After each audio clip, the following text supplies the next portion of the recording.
Muy buenas tardes, mi nombre es Eileen de la Cruz y les doy la más cordial bienvenida a la Feria Internacional del Libro. Sean todos bienvenidos al Salón Gloria Guardia en la presentación del libro Ley, Casa, Justicia, Cárcel, la cual estará a cargo el moderador de la actividad. Les recordamos que tendrá un tiempo de 50 minutos y se estará transmitiendo simultáneamente por el canal de YouTube Cámara Panameña del Libro. Les informo que cámaras, micrófonos y los mensajes están deshabilitados y solo se habilitarán por parte del equipo técnico cuando sea necesario. Se abrirá una ronda de preguntas y respuestas en la cual ustedes escriben la pregunta, el nombre de la persona a quien va dirigida y el moderador escogerá para que la misma sea respondida. El icono de las preguntas y respuestas se encuentra en la parte inferior de sus pantallas. Sin más, cedo las palabras y que disfruten de la actividad. Hola, buenas tardes. Iniciamos la presentación del libro Ley, Casa, Justicia y Cárcel, Género en los delitos de droga y la administración de justicia penal en Panamá. En esta presentación estaremos participando, como está anunciado, Nelly Cumbrera, que presentará después de mí, y también presentará Luisa Vasco, se está conectando.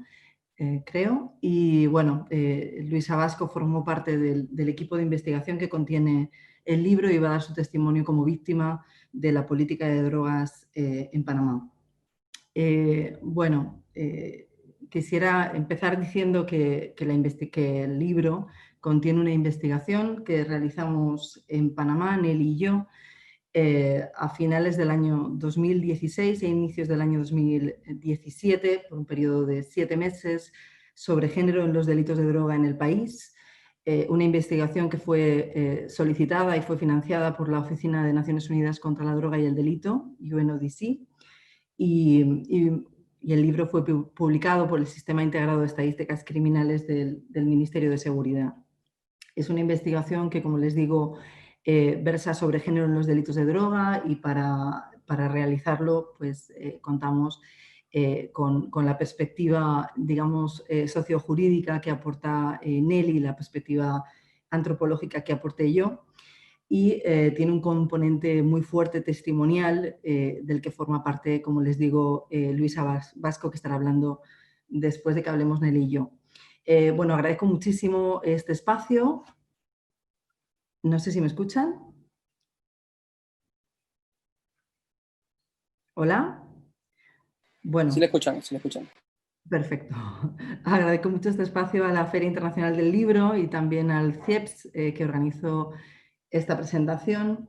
Les voy a compartir la pantalla para que puedan ver la presentación que hemos preparado. Bueno, aquí está la portada del libro. No sé si se ve. Sí, ¿verdad? Ajá.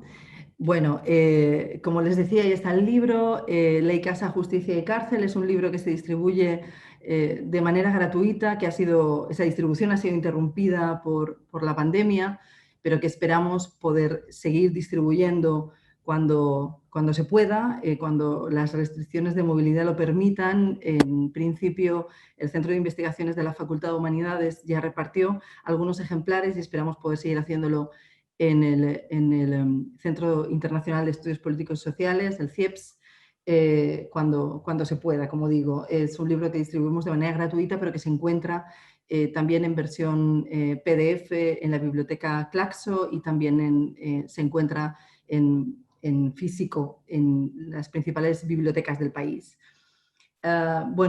Dicho esto, me gustaría contarles un poco pues, los antecedentes, sobre todo los antecedentes del libro, ¿no? Cómo surge este libro y sobre todo cómo surge la investigación. La investigación surge de otra que fue realizada en el año 2015 sobre la situación de las mujeres privadas de libertad en Panamá. Fruto de ese estudio surgió este informe del que pongo la foto ahí en la pantalla. Ese estudio levantó una serie de situaciones y condiciones que viven las mujeres que se encuentran en situación de privación de libertad en Panamá, y entre sus conclusiones aportó que faltaba conocer de una manera más profunda el peso relativo que tienen los delitos de droga en el encierro en Panamá y concretamente el peso específico que tienen los delitos de droga en el encierro de las mujeres. Por un lado, evidenció que hacía falta estudiar de una manera más profunda eso, pero también evidenció que había inexistencia de consideraciones de género en la legislación y en la administración de justicia penal en el país y que eso podría tener un efecto discriminatorio en algunas personas y en concreto en las mujeres. En base a eso se hizo la recomendación de realizar un estudio específico sobre género en los delitos de droga y bueno, ahí nos encontramos felizmente con dos, digamos, aliadas fundamentales que fueron desde UNODC, María Noel Rodríguez y desde el sistema penitenciario Sharon Díaz, que se comprometieron a realizar una investigación a partir del lugar que ocupaban en dichas instituciones para que se realizara finalmente este estudio. El estudio tiene también como antecedentes otros estudios que se han estado realizando en la región. Digamos que este estudio en Panamá sigue la secuencia y la línea de una serie de estudios que se han venido realizando, como les decía, en diversos países, en Costa Rica, en Colombia, en Argentina, donde se visibilizaban estas situaciones de discriminación que podían estar viviendo las mujeres en relación a la administración de justicia por delitos de droga y, por tanto, digamos que el estudio de Panamá se inserta dentro de todos estos estudios. El enfoque que utilizamos para realizar este estudio es un enfoque de género, considerando que tanto el contexto del delito como la administración de justicia, como el encierro, responde a dinámicas y a relaciones de género. Por tanto, debíamos explorar el género en todos esos contextos o espacios, ¿no? El principal objetivo, como les anunciaba, era sobre todo generar conocimiento sobre la situación y condición de las personas privadas de libertad por delitos de droga, analizando no solo el impacto que tiene el encierro en estas personas, sino también el contexto donde tuvo lugar el delito y también la administración de justicia penal, todo desde una perspectiva de género. Todo esto con el objetivo final de poder informar una reforma de la política pública relativa a drogas en el país y promover, por tanto, una reforma que esté basada en los derechos humanos y en el principio de igualdad de género.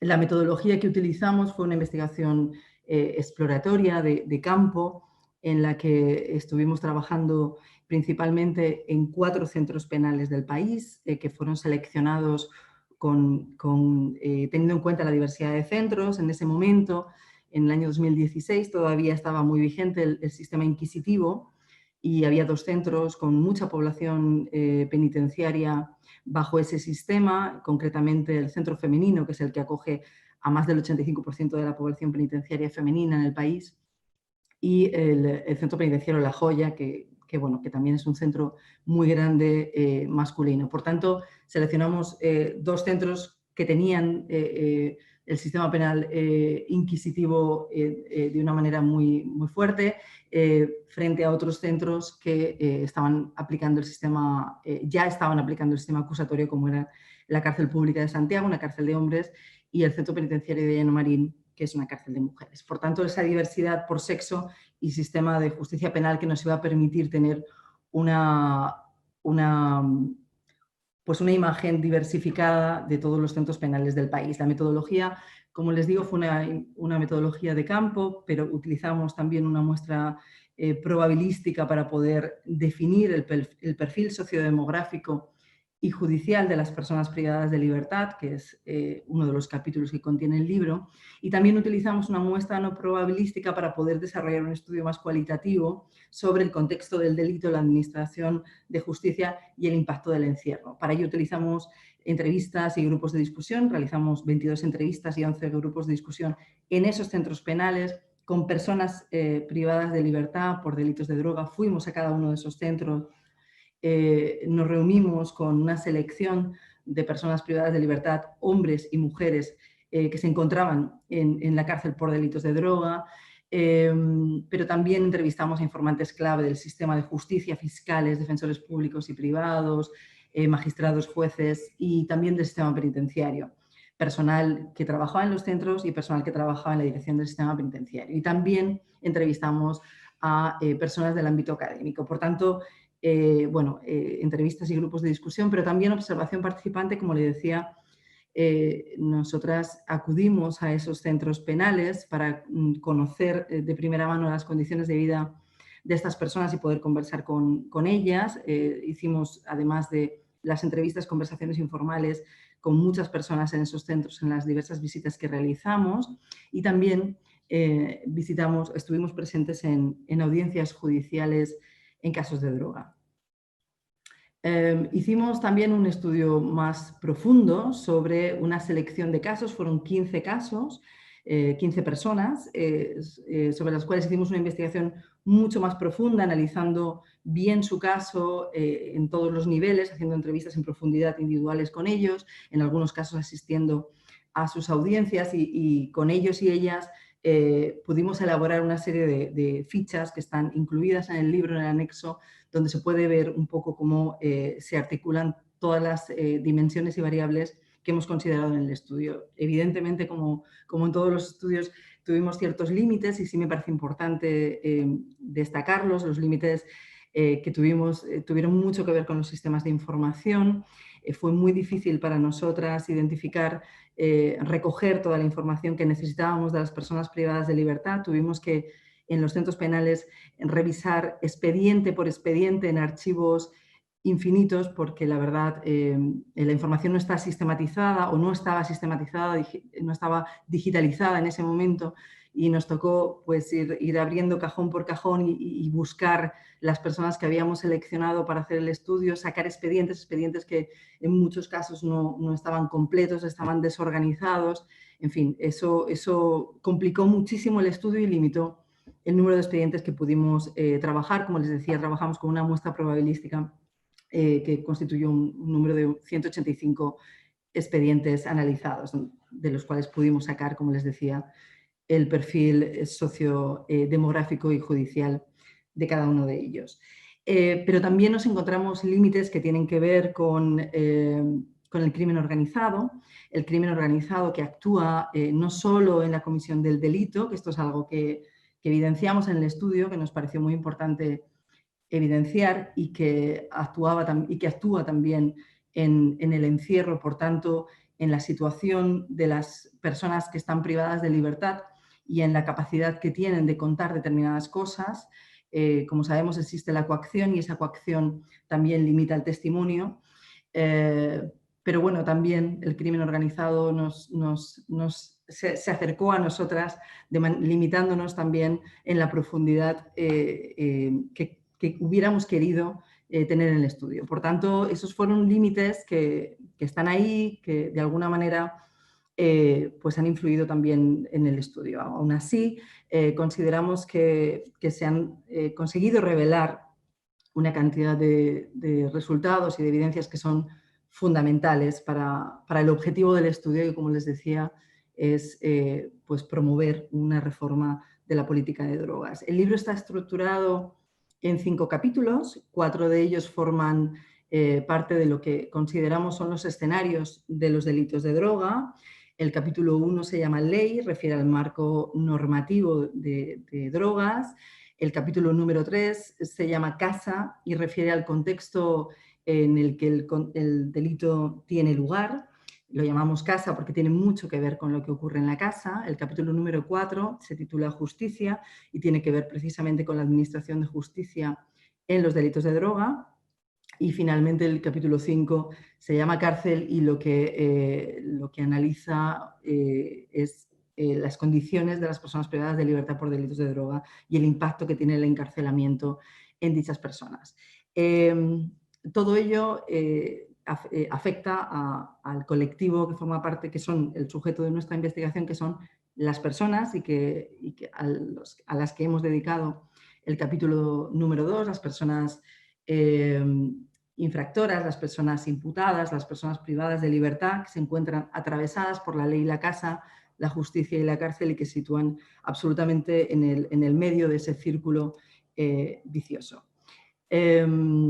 Por darles algunos datos que tienen que ver con los resultados de la investigación y de ese capítulo número 2, decirles que, bueno, en Panamá la mayoría de los delitos de droga son cometidos por los hombres. El 85% de todas las personas que se encuentran privadas de libertad en el país por delitos de droga son hombres. Sin embargo, el porcentaje relativo de de los delitos de droga en la población penitenciaria masculina y femenina difiere muchísimo. En el caso de los hombres sería solo un 31%, los hombres están privados de libertad por una diversidad de delitos, y en el caso de las mujeres asciende a 70%. Es decir, la gran mayoría de las mujeres que están en las cárceles están por delitos de droga. Esto no es algo, digamos, exclusivo de Panamá, ocurre en toda la región. En el caso de Costa Rica asciende, según los últimos datos que tenemos, a un 75%, en Argentina un 65%, 61% en Perú. En fin, la mayoría de las mujeres que se encuentran privadas de libertad en toda la región de América Latina lo están por delitos relacionados con drogas. En relación al delito, digamos, más común por el cual se encuentran en las cárceles es posesión agravada de droga. Después mi compañera Nelly hará mención a este tipo de delito, que sea además posesión agravada, porque es realmente importante para entender pues, el peso de la sanción en los casos de droga y sobre todo para las mujeres. En relación al perfil sociodemográfico, ¿quiénes son los hombres y las mujeres que están en las cárceles por delitos de droga? Pues encontramos que es una población joven, más o menos pues una media de 35 años. En el caso de las mujeres son todavía más jóvenes. Intentamos aplicar una mirada, digamos, interseccional que permitiera ver no solo la diversidad entre hombres y mujeres, sino otro tipo de condiciones sociales. Por ejemplo, la diversidad étnica. Fue muy difícil hacerlo para la población afrodescendiente, aunque sabemos que es la mayoría de la que se encuentra privadas de libertad y concretamente por delitos de droga, pero en el caso de la población indígena constituyen tan solo un 5%. Lo que sí que es muy significativo es la cantidad de personas extranjeras que están privadas de libertad por delitos de droga y concretamente la importancia de la nacionalidad colombiana, sobre todo para el caso de los hombres. La mayoría son padres y madres y también la mayoría no completó sus estudios secundarios y en relación a las ocupaciones son ocupaciones no cualificadas con muy bajos ingresos, trabajos irregulares y muy mal retribuidos. Eso por dar así como una pincelada muy básica sobre el perfil de las personas privadas de libertad por delitos de droga. Por supuesto, en el capítulo dedicado a las personas en el libro profundizamos mucho más en todas estas características. Sí que me gustaría hacer referencia a cómo son los procesos judiciales en relación a los casos de droga, porque es también muy significativo para comprobar lo extremadamente punitiva y represiva que es la política de drogas y las altas sanciones que hay en relación a las drogas comparado con otros delitos que se cometen en Panamá y que tienen pena de cárcel, ¿no? Comprobamos que hay unos altos índices de detención preventiva. Prácticamente no se aplica otra medida cautelar que no sea la prisión preventiva cuando son casos de droga. Los procesos judiciales son larguísimos. Ahora ha cambiado la situación con el sistema penal acusatorio, pero en su momento eran los procesos judiciales más largos, podían llevar a 2 o 3 años de prisión preventiva. Más de la mitad de la población privada de libertad por delitos de droga está cumpliendo condenas que van de los 80 meses a los 109 meses de prisión. Como digo, después mi compañera Nelly profundizará más en esto. Son sanciones altísimas comparadas sobre todo con otros delitos. Y en el caso de las mujeres comprobamos cómo se encuentran privadas de libertad por delitos menores de droga, menores en relación al bien jurídico tutelado, porque son cantidades pequeñas de droga, porque son delitos que no implican violencia y porque normalmente también tienen un rol, digamos, bien marginal en relación a la cadena del narcotráfico. Como les decía, no podemos profundizar mucho en cada uno de los capítulos, pero sí quería como plantear algunos de los principales resultados de los principales capítulos. Les voy a hablar también del capítulo Casa, que nos parece muy revelador.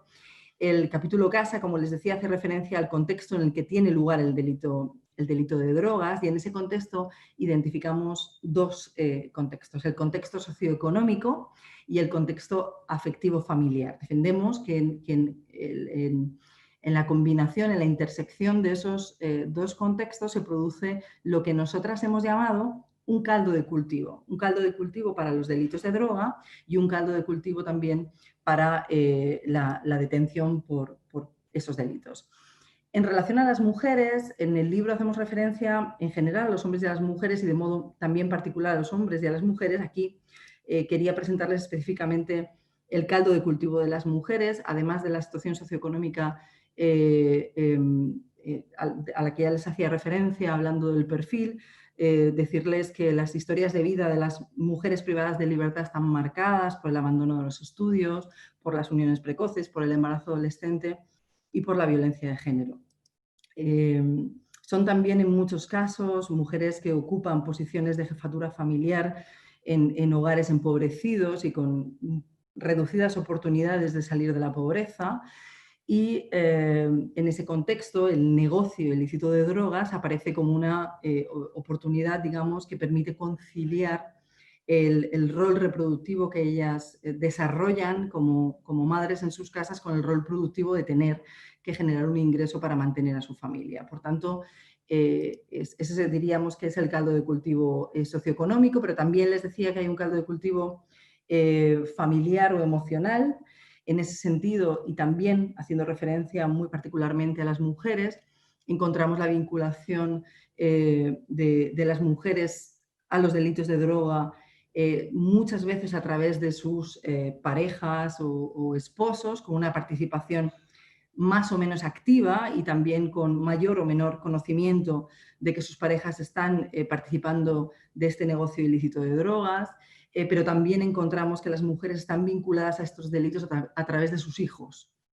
Es decir, que muchas veces son sus hijos o sus hijas los que lideran estos negocios y que ellas, por estar en el domicilio y ser de alguna manera las custodias de la droga, pues se encuentran en una situación de vulnerabilidad y muy expuestas a la detención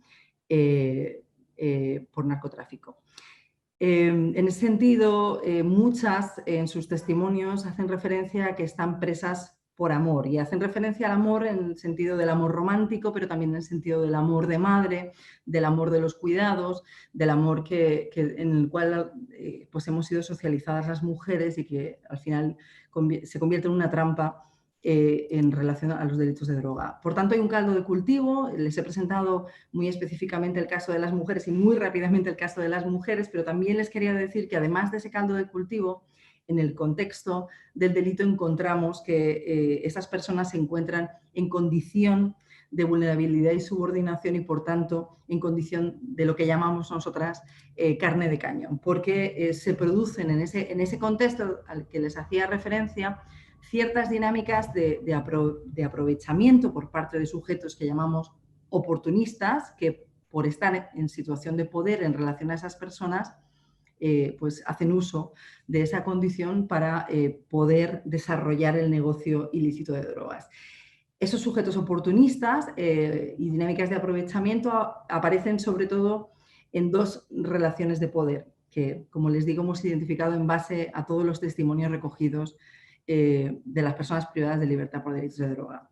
La primera son las organizaciones delictivas o criminales, que pueden ser de mayor o menor alcance, las que operan a nivel de los barrios, pero también las que operan a nivel nacional e internacional, y esas se encuentran en estas personas, en esos contextos de vulnerabilidad, pues encuentran la oportunidad de poder desarrollar este negocio ilícito de las drogas, y esto afecta sobre todo a hombres, pero también a mujeres, y muy específicamente las relaciones de poder de los hombres sobre las mujeres. Y ahí es donde actúa, como les decía, ese contexto socioafectivo y familiar al que hacía antes referencia. Por tanto, contexto de caldo de cultivo, pero al mismo tiempo posición o condición de carne de cañón por cómo actúan estas organizaciones y estas relaciones de poder, las de las organizaciones criminales vinculadas al narcotráfico y, por tanto, bueno, que afectan a los hombres y a las mujeres, y las relaciones de poder en base al género. Por tanto, para las mujeres los delitos de droga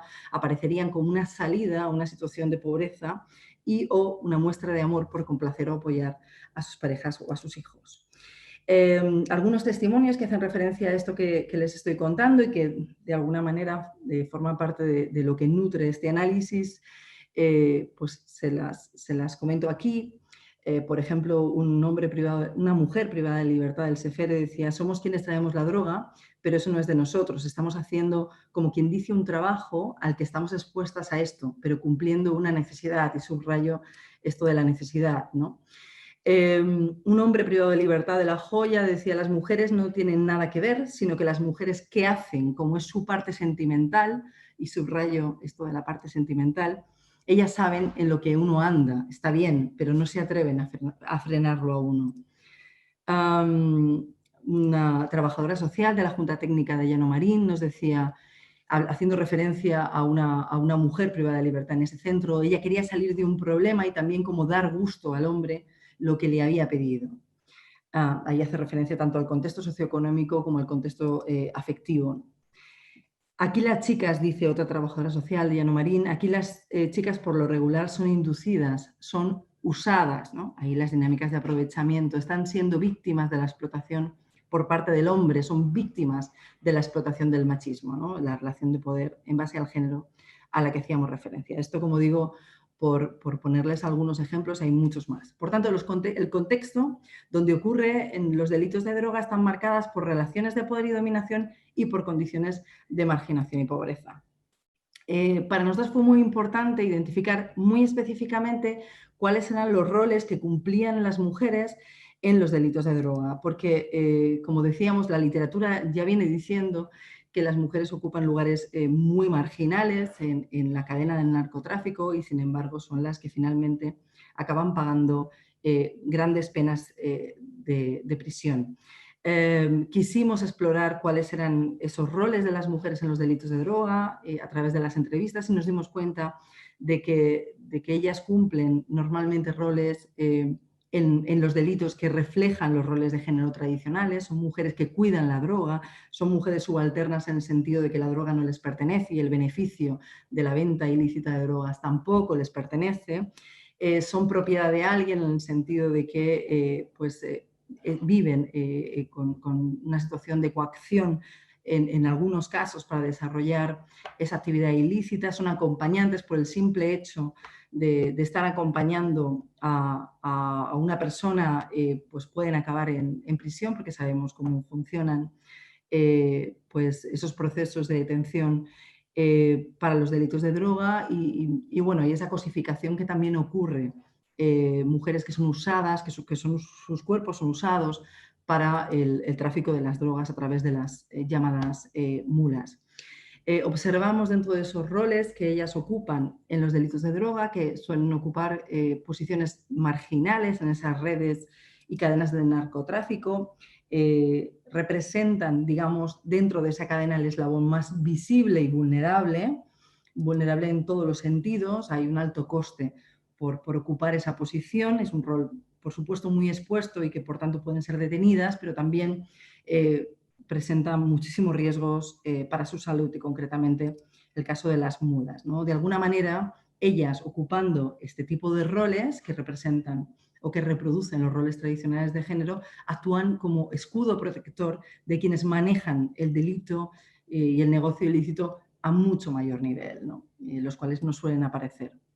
Para nosotros era muy importante identificar todo esto y la pregunta que surge a continuación es si este contexto que hemos revelado o que revelamos con la investigación es considerado por la justicia, si la Administración de Justicia conoce este contexto y aplica la justicia en consecuencia. Esto lo va a contestar Nelly, forma parte del capítulo 3 del libro, pero esa misma pregunta se puede aplicar incluso al sistema penitenciario. No nos dará tiempo a plantear ese capítulo, que es el capítulo cárcel, pero esa misma pregunta nos la hacemos. ¿Qué ocurre en las cárceles teniendo en cuenta que este es el contexto donde tienen lugar los delitos de droga?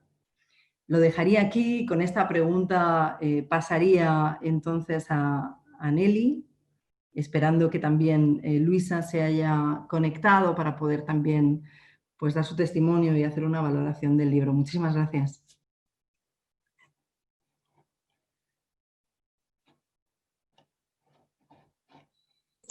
Yes.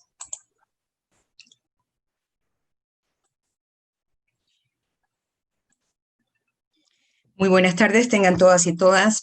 Para mí es un placer poder compartir con ustedes la sección Legislación y Administración de Justicia Penal en materia de delitos relacionados con drogas en Panamá.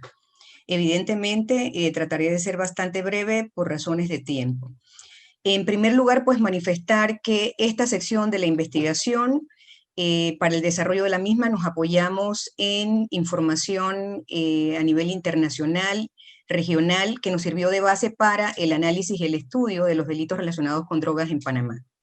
Dentro de la investigación se puede observar que incluimos una línea del tiempo, la cual en el libro está mucho más condensada. Aquí en pantalla la pueden ver de manera resumida, la cual inicia desde la época republicana con la aprobación de la primera ley de drogas en el año 1992, la cual regulaba todo lo referente a la importación del opio. En este caso, a partir del 31 de diciembre del año 1912 se iba a prohibir dicha importación.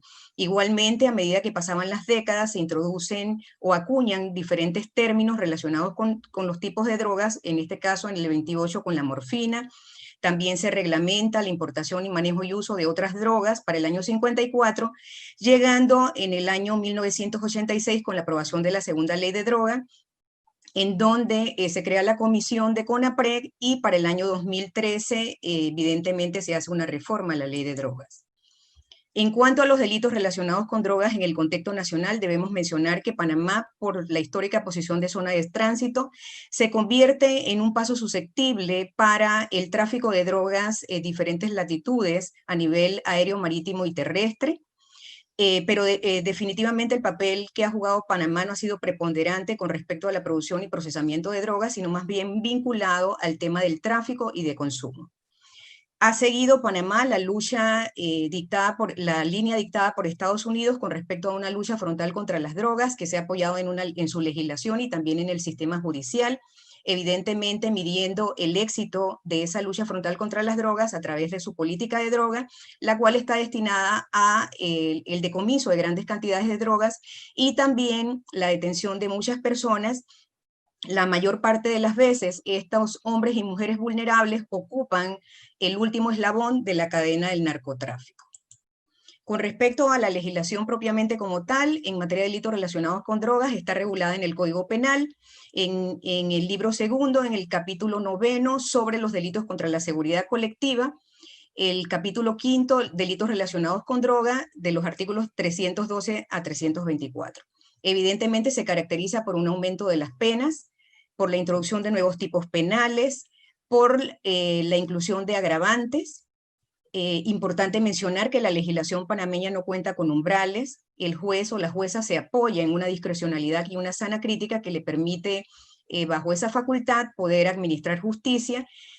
Para ello cuenta con intervalos penales bastante amplios. Por ejemplo, en el delito de asociación ilícita encontramos que en la pena mínima es 8 años y en la máxima 12, encontrando un intervalo penal bastante amplio de 5 años para establecer la dosificación y también la proporcionalidad de las penas.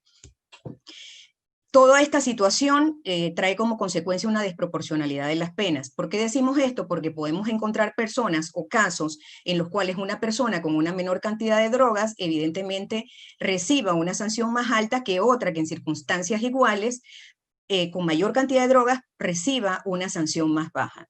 Evidentemente que la legislación panameña es ausente de consideraciones de género, sobre todo el tomar en cuenta los roles de manera diferenciados establecidos socialmente tanto a hombres como mujeres.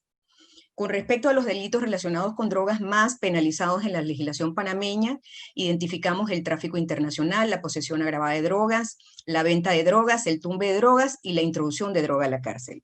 Estos tres últimos tienen sanciones similares al homicidio, al femicidio y a la muerte por encargo. Cuando verificamos el tema de la introducción de droga a la cárcel, quedamos sumamente sorprendidas porque encontramos un delito dentro de la legislación panameña que tiene rostro de mujer, cuya sanción oscila, porque es considerado un delito agravado, entre 15 a 30 años de prisión. Definitivamente que lo hemos descrito como un delito con rostro de mujer porque generalmente son las mujeres las que en pequeñas proporciones introducen droga a la cárcel. Evidentemente, esto debe llamar la atención de los tomadores de decisiones y también las personas involucradas en la administración de justicia, porque se hace necesaria una reforma de la legislación penal en esta materia. Además, podemos mencionar que dentro de la investigación hicimos una comparación de los delitos de drogas con otros delitos. Al respecto, estamos presentando en este momento el delito de posesión agravada de drogas, que es el delito más cometido entre hombres y mujeres, cuya sanción se establece de 8 a 12 en modalidad simple y en modalidad agravada de 20 a 25 años. Solamente el homicidio, el femicidio y la muerte por encargo son delitos que superan en sanción a la posesión agravada de drogas. Pero cuando la comparación la hacemos con los delitos que tienen que ver contra la libertad y la integridad sexual, encontramos lo siguiente. En cuanto a la violación y otros delitos sexuales, la pena simplemente en la mínima se diferencia por 1 año y en la máxima queda igual de 12 años. Significa que para la legislación panameña siguen siendo o teniendo un peso mayor los delitos relacionados con droga. La situación se pone peor cuando la comparación la hacemos con la violencia doméstica, que obviamente la diferencia es más notoria, y peor cuando se compara con el delito de maltrato al menor, cuya sanción oscila entre 2 a 4 años, lo cual indica o evidencia una contradicción porque el Código de la Familia establece como un principio fundamental el interés superior del menor. Cuando se compara con los delitos contra el patrimonio, en este caso contra el robo, la sanción es parecida a la aplicada a los delitos de violación, con una diferencia en la mínima de 1 año y en la máxima queda igual a 12 años en la modalidad simple para el delito de posesión agravada. Llama poderosamente la atención la comparación del delito de posesión agravada con el delito de blanqueo de capitales. Decimos esto porque el blanqueo de capitales es el fin último de toda esta cadena delincuencial del narcotráfico. Por tanto, llama la atención que la legislación panameña establezca una pena completamente blanda para el delito de blanqueo de capitales, siendo este el fin último del narcotráfico de 5 a 12 años y no planteando una situación agravada, mientras que para otros delitos en donde el bien jurídico tutelado también se afecta directamente, la pena es mucho más baja. Igual situación ocurre cuando la comparación se hace con el delito de enriquecimiento injustificado, la diferencia es notoria, y en situación agravada también es diferente con respecto a la posesión agravada de drogas, porque dicho artículo menciona que si una persona no puede probar el enriquecimiento injustificado de una suma arriba de $100.000, evidentemente su sanción en situación agravada será entre 6 a 12 años. Por tanto, todo esto requiere una revisión y un llamado de atención a todas las personas tomadoras de decisiones y también las involucradas en la administración de justicia. Con respecto al impacto de la administración de justicia en los delitos relacionados con drogas, podemos indicar que la administración de justicia constituye una herramienta punitiva, una herramienta que tiene un lineamiento patriarcal y que está destinada a la contención del delito, que esto ha traído como consecuencia el aumento de las penas y la introducción de nuevos tipos penales, pero disminuido la atención hacia una prevención primaria, hacia la resocialización y hacia la reinserción de las personas privadas de libertad por delitos relacionados con drogas en la sociedad.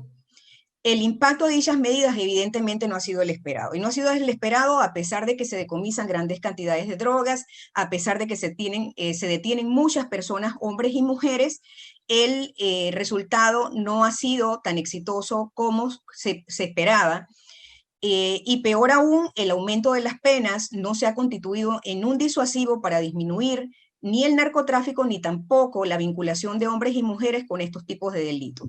Evidentemente que este impacto resulta en negativo para efecto de las mujeres, porque por razón de los roles que ella desempeña en la sociedad y su vinculación materno-filial con los hijos, con la familia y con su responsabilidad del cuidado hacia los demás, hacia los adultos mayores y a las personas enfermas. El impacto de la no consideración de género en la administración de justicia. Por razón de los roles que desempeña la mujer dentro de la sociedad como cuidadora, administradora o cabeza de familia, la no consideración de la administración de justicia de estos aspectos tiene un impacto negativo en la familia, en la sociedad y en los hijos. No es lo mismo la detención o la privación de libertad de una mujer que la privación de libertad de un hombre. El impacto es diferente por esa relación que ya mencionamos materno-filial que afecta directamente a los hijos y a la familia. Evidentemente que la vinculación al tipo de delito relacionado con droga tiene un alto costo penal, pero la Administración de Justicia debe tomar en cuenta que para poder lograr una igualdad con equidad se requieren tomar en cuenta las situaciones o los roles de géneros que desempeñan las mujeres en la sociedad en relación con los que desempeñan los hombres. Con respecto a la reinserción de las personas privadas de libertad a la sociedad, es necesario que se establezca un programa o una política pública clara que vaya más allá del contexto del delito, que vaya más allá del propio contexto cárcel y que le permita a esta persona reinsertarse en la sociedad con herramientas necesarias para poder superar ese círculo vicioso en el cual puede volver a caer si la sociedad o el Estado no le da una oportunidad, toda vez que las condiciones donde ellas viven están marcadas por la pobreza, están marcadas por la marginalidad, están marcadas además por la discriminación tanto de género como racial, entre otras. Es necesaria el establecimiento de programas de protección social que abarquen a los hijos de estas mujeres, porque es importante señalar que si no se establecen estos programas, muy probablemente los hijos queden a merced de familiares o de otras personas vecinas o a merced de las propias bandas delincuenciales. Evidentemente que el actual modelo contribuye a seguir revictimizando a las personas privadas de libertad y a sus propios familiares, convirtiéndose el ambiente en un caldo de cultivo para generar viejos delincuentes con resentimiento social o nuevos infractores de la ley. A modo de conclusión, podemos señalar que la Administración de Justicia es una Administración de Justicia ajena a las consideraciones de género, que en Panamá droga es droga y por tanto es considerado un delito grave, y toda persona que esté vinculado a este tipo de delito debe saber que el costo penal que va a pagar es muy alto. No se toma muchas veces en cuenta ni el contexto, ni el rol, ni las condiciones con que se da el delito o con que ocurre el delito, y mucho menos la coacción. Es una administración de justicia que persigue el microtráfico como un delito menor y no violento de drogas, que generalmente es desarrollado por mujeres cuando éstas se vinculan a este tipo de delito. Generalmente los hombres se dedican al tráfico de drogas y las mujeres al microtráfico. El enfoque de derechos humanos y géneros en la administración de justicia encuentra una gran resistencia por parte de muchos operadores de justicia. Además de esto, la Administración de Justicia tiene una perspectiva patriarcal y muy ciega al género. No hace diferenciación de los roles entre hombres y mujeres y se parte de la Administración de Justicia a partir de un principio de igualdad, de una igualdad que trata de manera desigual a todos los desiguales, sin llegar al objetivo de la igualdad con equidad. Evidentemente que el propósito de la investigación es hacer un llamado de atención a las autoridades para que revisen y tomen en cuenta los elementos o los resultados de esta investigación, y de esta manera se pueda revisar lo relacionado con la política de drogas y también con los artículos contenidos en el capítulo 5 sobre los delitos relacionados con drogas, de manera que la legislación esté apoyada o esté fundamentada en los derechos humanos, en el respeto de los mismos, de la dignidad humana, y también no tenga características de discriminación, como lo dijimos con anterioridad, caracterizadas en artículos como el 318 numeral 2, que claramente tiene rostro de mujer. Lo dejaríamos hasta aquí, le damos las gracias y estamos anuentes a cualquier consideración o pregunta que tengan.